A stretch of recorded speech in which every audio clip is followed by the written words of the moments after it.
Assalamualaikum warahmatullahi wabarakatuh. Jumpa lagi saudaraku Kamispon, dimanapun Anda berada. Kajian materi kali ini tentang pengaruh kodam leluhur ya, teman-teman Kamispon. Jadi ketika teman-teman Kamispon ini ke tempatan yang namanya kodam leluhur, maka itu akan berpengaruh ya. Pengaruhnya adalah teman-teman Kamispon ini akan sering sakit-sakitan ya. Nah, ini pengaruh masa kecil ya.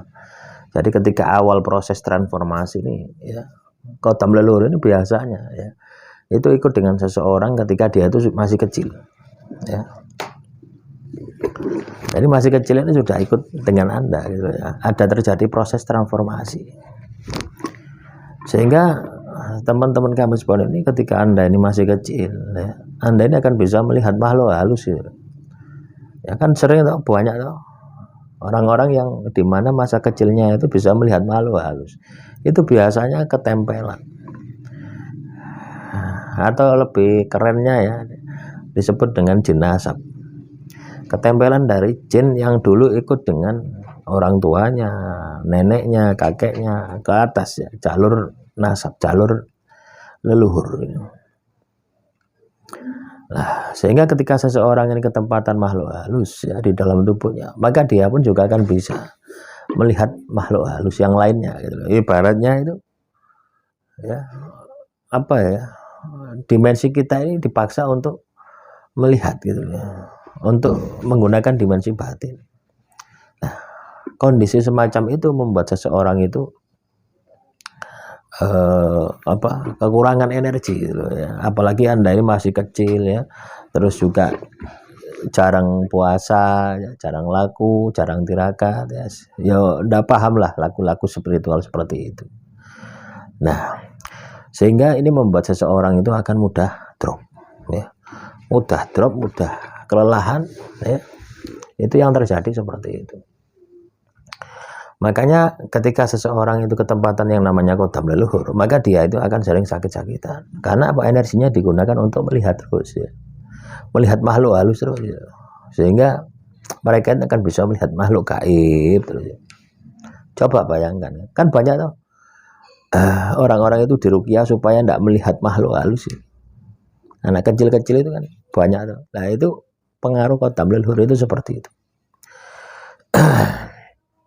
Itu pengaruh negatifnya itu seperti itu ya. Tapi kalau anaknya ini suka tirakat ya, ahli tirakat, suka tirakat, maka itu tidak ada pengaruh ya. Jadi pengaruh itu bisa diminimkan ya. Pengaruh itu bisa diminimalisir ya. Ketika anaknya ini ahli tirakat, ahli ibadah itu. Karena apa? Anaknya tersebut juga mensuplai ya energinya dengan energi batin. Jadi teman-teman Kamispon, keberadaan kodam leluhur di dalam tubuh kita itu pengaruhnya seperti itu. Ada juga pengaruh yang karena memang itu sifat yang berbeda gitu ya. Misalkan ya, anak Anda ini rajin ibadah, rajin tirakat. Sedangkan tiba-tiba ada kodam leluhur ya yang mau ikut dengan anak Anda. Sedangkan secara energinya itu beda.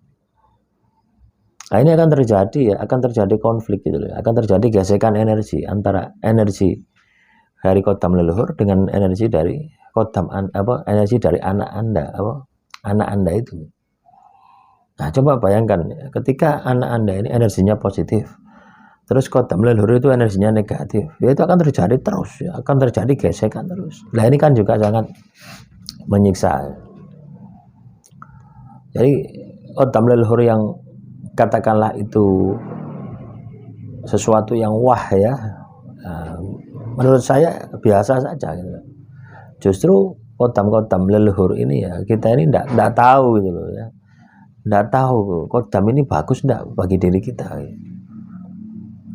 ya mungkin bagus bagi leluhur Anda karena apa, bisa mengendalikan, tapi bagi anak-anak ya, bagi orang yang ketempatan ya, teman-teman Kamispon, kalau Anda ketempatan kodam leluhur, nah tentunya kita harus berpikir 2 kali lipat ya. Karena apa? Sudah beda ya kodam leluhur ya. Itu asalnya kan katakanlah 100 tahun yang lalu, 200 tahun yang lalu ya. Ikut dengan leluhur kita ya. Tentunya kepentingan kan sudah beda ya dengan kondisi zaman saat ini ya.